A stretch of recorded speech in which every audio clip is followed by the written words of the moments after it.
Team Sexy Survivors。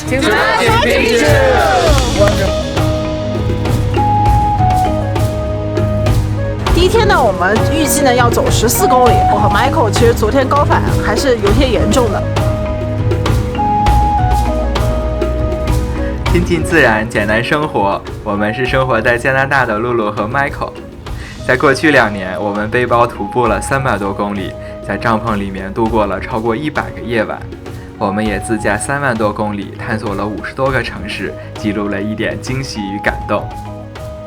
翻越4200多米的高山，历时4天3夜，徒步45公里，重走印加古道，前往失落的天空之城马丘比丘。这是一趟朝圣之旅，是全新的挑战，也是我们多年以来的梦想。让我们一起探索这条南美秘鲁，乃至是世界上最著名的徒步路线。让我们出发吧！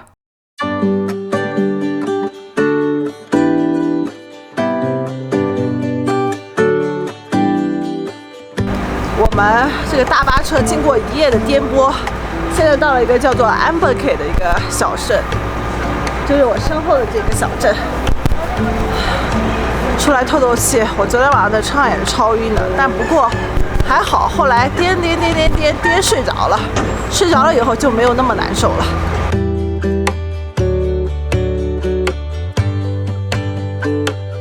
今天是我们挑战印加古道的前一天。昨天晚上我们从纳斯卡出来，坐了1晚上的大巴，刚休息了一下。不过后面还有5个多小时才能达到我们今晚的目的地 Cusco。那里是古纳斯卡文明的都城，现在也是整个秘鲁文化跟旅游的中心。有一句话怎么说的，叫条条大路通罗马。在古印加文明时期 Cusco 那就是南美的罗马。今晚我们会在那里落脚，为我们明天的徒步做好准备。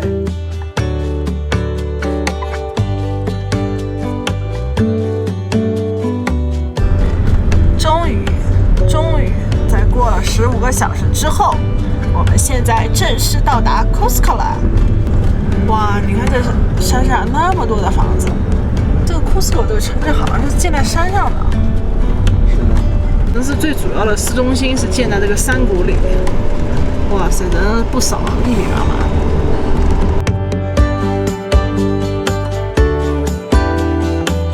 我们终于到 Cusco， 这15个小时的大巴坐的真不是开玩笑，特别是山路，这个车一直就在左转右转，左转右转，上上下下，我们就在座位里头各种晃悠。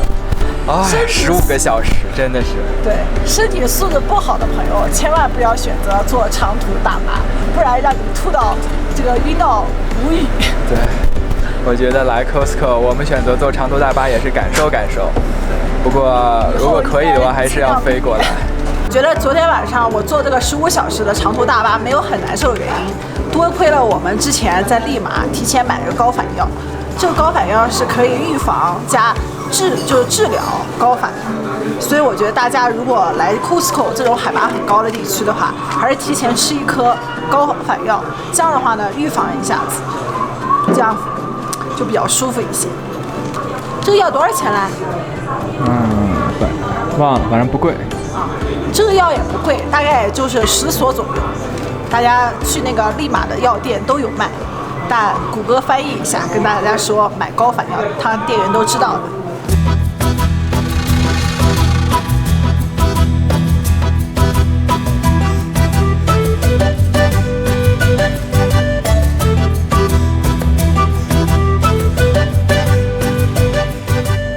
Cusco 真的好漂亮，古老而狭长的街道，石砌的房子和非常有南美特色的装饰，真的是超赞。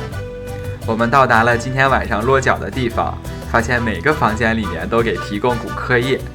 因为 Cusco 坐落在海拔3000米的高山中，很多人都会有高原反应。据说古柯叶沏的茶可以有效缓解高反症状，我们也来试一试。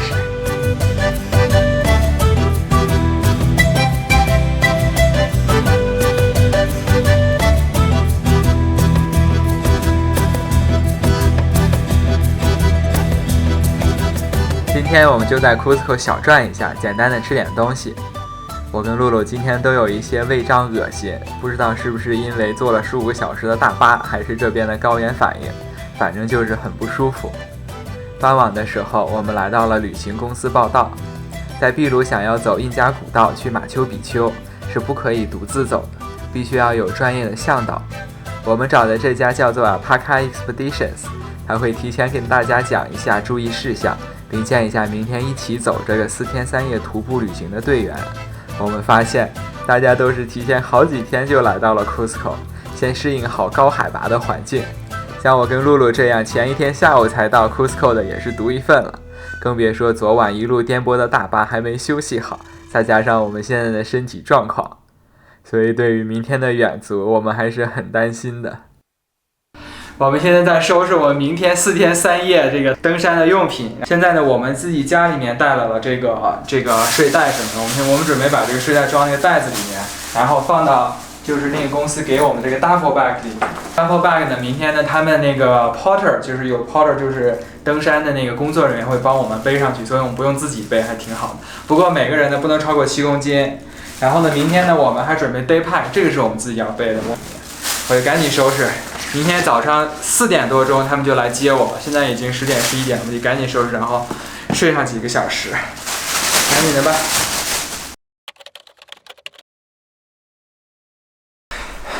今天是我们4天3夜挑战的第一天早上，今天早上各种慌乱。现在是早上差不多4点20，这么早起也是因为导游说4点到4点半之间来接我们，他们还没来，应该很快就来了。今天早上各种慌乱，各种整东西，然后呢把那防晒也找不到了，各种紧张，反正就是。好，我们这个东西反正现在都已经收拾好了，在大厅门口了。然后呢，就等这个旅行公司过来接我了。我们这个4天3夜挑战，从那个 Inca Trail 的起点开始，一直走40几公里，一直到马丘比丘。马丘比丘大家应该熟悉的是世界7大奇迹之一，我们就要徒步4天3夜到达这个世界7大奇迹之一的马丘比丘。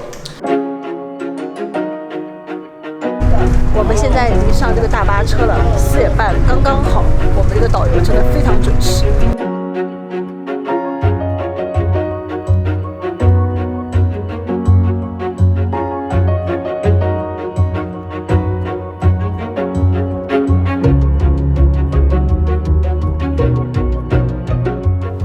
在我们到这个 trail 起点之前，我们路过了一个小镇叫 Ollantay Temple， 那小镇还是蛮漂亮的，那边保留了很原始的古印加那个文化，那个城墙，还有那水渠，而且那个水渠到现在还在使用。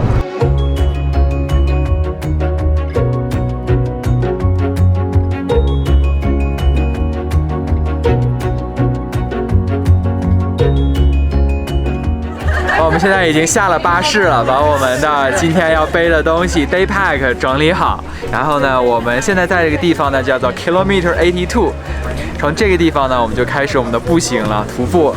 我们这个 trail 呢一共要走4天3夜，今天呢是第一天。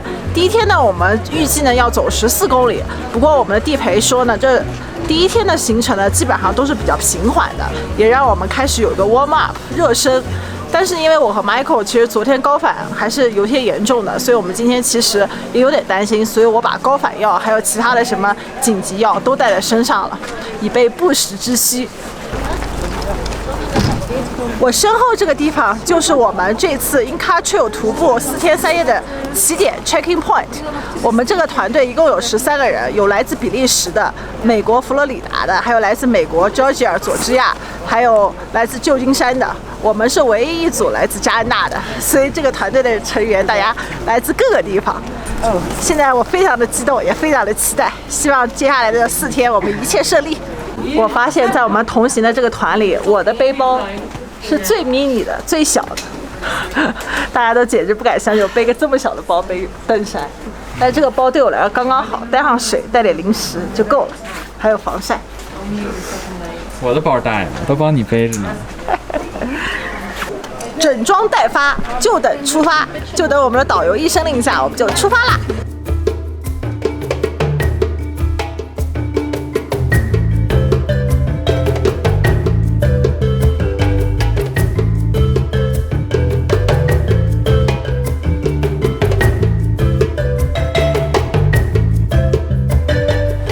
刚刚从那个登记处出来，穿过了一个小房子，里面给大致的介绍了一下这边的一个历史文化。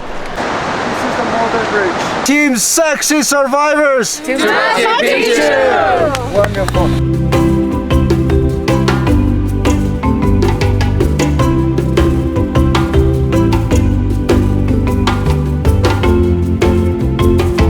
因为之前有山体滑坡，所以我们前面2-3公里要改一下道。我们导游说，所以今天走的可能超过14公里，大概有16公里左右。现在雨越下越大了，我跟露露也都把那个防水的雨衣穿上了。后面呢，我要把相机暂时放起来了。终于雨过天晴，现在我们又准备休整一下，把雨衣给脱了。这个 Inca Trail 路上真是天气风云多变。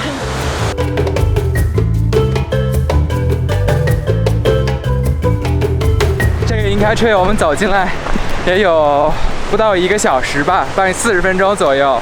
已经走了1节了，虽然难度倒是不难，不过刚进来就很漂亮，特别是我左边这边的山，哎呀，真的很漂亮。它跟那个 BC 省的山不一样，因为 BC 省山全都是树，所以你看出来的全都是在树里边。这片光秃秃的就能看出来那个山的那个形状更明显，一层一层的。今天这一路上我们碰到好多 porters， 他们每个人背的包足有我觉得30-40斤重。帐篷啊，我们的睡袋啊，我们的自己的东西，哇，好吓人！你看 ，Porters 来了，这些 Porters 个个感觉都特别有力量，特别有肌肉感。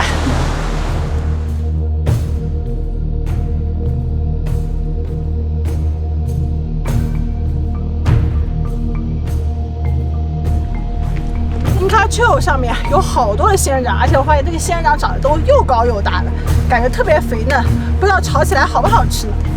这简直就是一个仙人掌的树林。是的呢。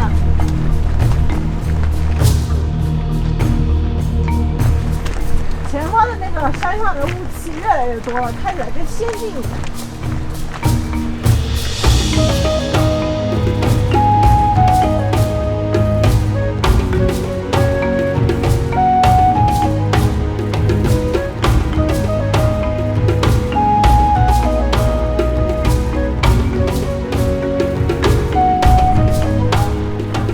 我们现在到了一个印加的一个古村落的遗址，这边有100多个房子，还是很大的。你看，原来印加虽然上面的房顶已经没有了，但下面的这些石头的城墙还都在这边。在我身后这个古印加遗址其实并不是民居，他们刚才这个导游跟我们介绍，它呢是古印加古道上的这个 station， 就是供这个旅行者前去马丘比丘朝圣的这些人休息的这个像驿站一样的地方。刚刚那个导游还跟我们讲，就是说原来那个马丘比丘是这边最大的一个遗迹嘛，也是很多人在当时印加古代的时候呢，很多人来这边朝圣。来这边朝圣的时候呢，他们都会光着脚，并且空腹来走这个印加古道，并且身上呢还要背10几斤的石头，就是说帮助建设，也是朝圣的一部分，就是非常不容易的。我们呢非常虔诚的，我们不用背那么多石头，但是我跟露露一人拿了一个小石头，我们自己的小石头也用于参与这个印加古道的建设。对，参与这个马丘比丘的这个建设，我们就会，这个是我们在第1天在入口拿的石头，我们要一直在拿到第4天，第4天到达马丘比丘。对，到达马丘比丘，放在马丘比丘上。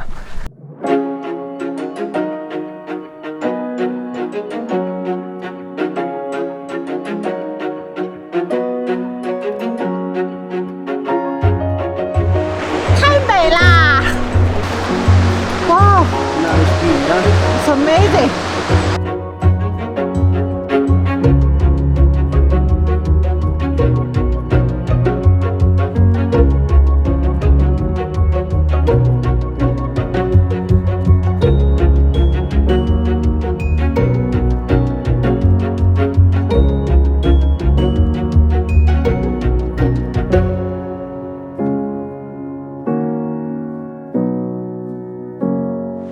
我们现在又到了另外一个小的印加这个遗迹，然后呢，这边往后面看这个河跟后面的山川简直好漂亮呀！我们在这边休息一下，然后导游再给我们拍照片。这是我们同行的朋友，来自于 Florida 的。终于，我们踏上了期待已久的古印加古道的远足，非常的兴奋。导游跟我们说，古印加文明的遗址不只有马丘比丘，在这一路上我们会经过很多的遗址，都各有风格。下一期视频，让我们继续我们的旅程，深入安第斯山脉，迎接更大的挑战。喜欢我们视频的朋友，请一定要给我们点赞加订阅。我们下期视频再见。我们现在穿过了一个在印加古道上旁边的这一个小村庄，现在还有很多人住在这印加古道上啊。他们出去可是这块是可以没有公路的，如果想出去这一片的话，就只能靠走。他们还保留着这种比较传统的生活习惯。这个不知道是什么果。